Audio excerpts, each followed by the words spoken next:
We also have these boxed consoles, which have all been tested. We're on a mission to open a brick and mortar retro video game store in 60 days. Little update with where we're at with testing, cleaning, and pricing all of the consoles and controllers and wiring. These are what need to be cleaned. All of that's just going to get put away into storage.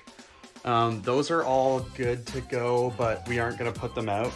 This is stuff that's been tested, cleaned, and labeled. We just need to price it. All stuff that's broken still.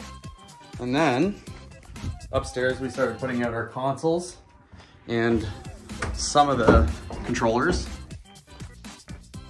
So that's how they're going to be displayed. There's a couple empty spaces for stuff that we need to grab still. We want to grab some PS1s and some original Xboxes. But other than that, anything you see on the wall is available for sale. They'll have drop-down price tags explaining what they are, what they come with, and the price. And then we're gonna get all those first-party controllers up here and start filling up the rest of this wall. Then we have our overstock consoles back here. Wiring and the consoles are in there.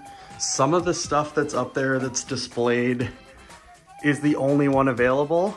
But for stuff that we have extras of, it's back there.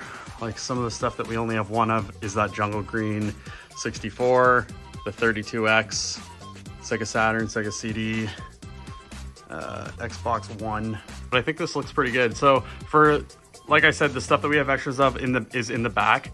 And some of these are just dummy units, like ones that are broken, like that NES and the Super Nintendo, a couple of those GameCubes.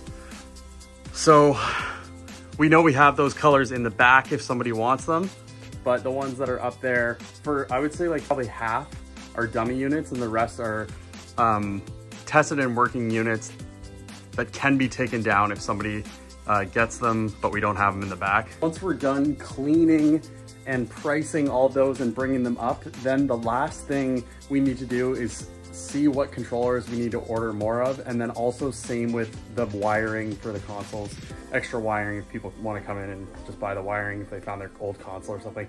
So all of that would be placed to XYAB, an order of everything we need, and then we should get that within a week or so after we order. So we're almost at a point where we can start bringing the games up, which is the part that I've been looking the most forward to.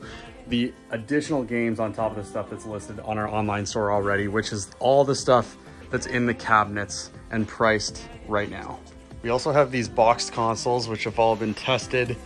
Only these two fit up on that shelf. Originally, I wanted to get all of them up there, but these are just a little bit too high, like 3/4 of an inch, so they aren't gonna fit up there. So I have to figure out how I'm gonna display these. I'm thinking maybe we put the ones that fit on that shelf, which is the 360 and the Wii, right here, and then we make an additional shelf above here, because the reason why this one's so high is because we were afraid that if a tall person is bending over looking at stuff in the cabinets and then they stood up, that they'd hit their head. But with above here, because it's right above a cabinet, we don't have to worry about that, so we can go a little bit lower and give us some more room for some taller boxed consoles. There's a lot of weight on that top shelf.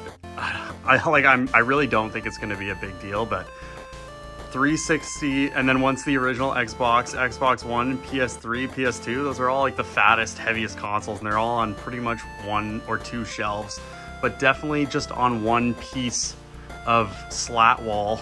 So it's quite a bit of weight. PS3 is like 11 pounds, and then all the other ones are like 7 or 8, and then the original Xbox has got to be close to 10 pounds. So it's like 10, 20, 35. It's like 50 pounds alone on those 2 shelves. But I know the slat walls, and they're in 1-foot sections, right? So it's like, it's just that.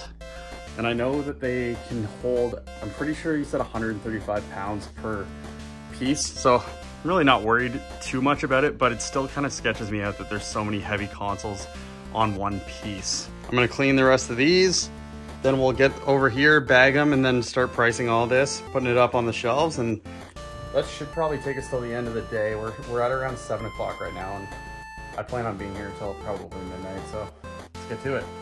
Here's the update. We got all the controllers on the wall from downstairs. We left a little gap open here because we ordered some PS4 third-party controllers and Switch Joy-Cons third-party, and all the consoles are done. Also, we ordered all the third-party wiring and any additional controllers we needed. Now it's the fun part. We get to start going through the games.